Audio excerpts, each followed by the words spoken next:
आचार्य द्रोण के लिए आचार्य संबोधन देने में दुर्योधन का यह भाव मालूम देता है कि आप हम सबके कौरवों और पांडवों के आचार्य हैं। शास्त्र विद्या सीखने वाले होने से आप सबके गुरु हैं, इसलिए आपके मन में किसी का पक्ष या आग्रह नहीं होना चाहिए। तो शिष्येन धीमता, इन पदों का प्रयोग करने में दुर्योधन का भाव ये है कि आप इतने सरल हैं कि अपने मारने के लिए पैदा होने वाले धृष्टद्युम्न को भी अपने अस्त्र शास्त्र की विद्या सिखाई है, और वह आपका शिष्य धृष्टद्युम्न इतना बुद्धिमान है कि उसने आपको मारने के लिए आपसे ही अस्त्र शास्त्र विद्या सीखी है। द्रुपद पुत्रेण, यह पद कहने का आशय है कि आपको मारने के उद्देश्य से लेकर ही द्रुपद ने याज और उपयाज नामक ब्राह्मणों से यज्ञ कराया, जिससे धृष्टद्युम्न पैदा हुआ। वही यह द्रुपद पुत्र धृष्टद्युम्न आपके सामने प्रतिपक्ष में सेनापति के रूप में खड़ा है।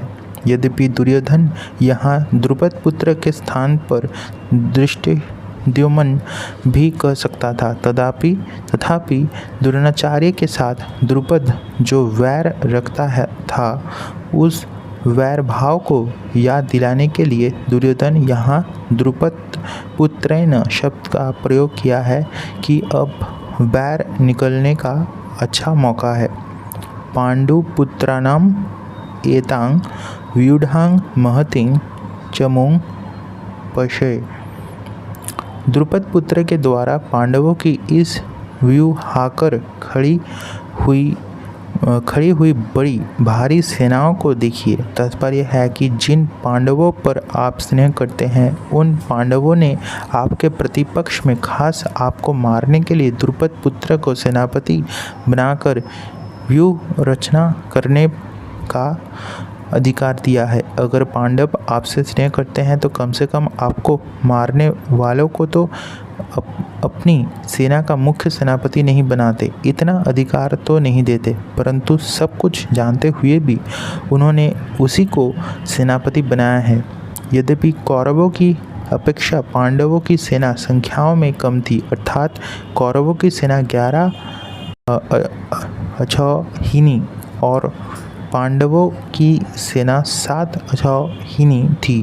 तथापि दुर्योधन पांडवों की सेना को बड़ी भारी बता रहा है। पांडवों की सेना को बड़ी भारी कहने में दो भाव मालूम देते हैं। पहला, पांडवों की सेना ऐसे ढंग से व्यूहाकर खड़ी हुई थी जिससे दुर्योधन को थोड़ी सेना भी बहुत बड़ी दिख रही थी, और दूसरा, पांडव सेना में सबके सब योद्धा एक मत के थे।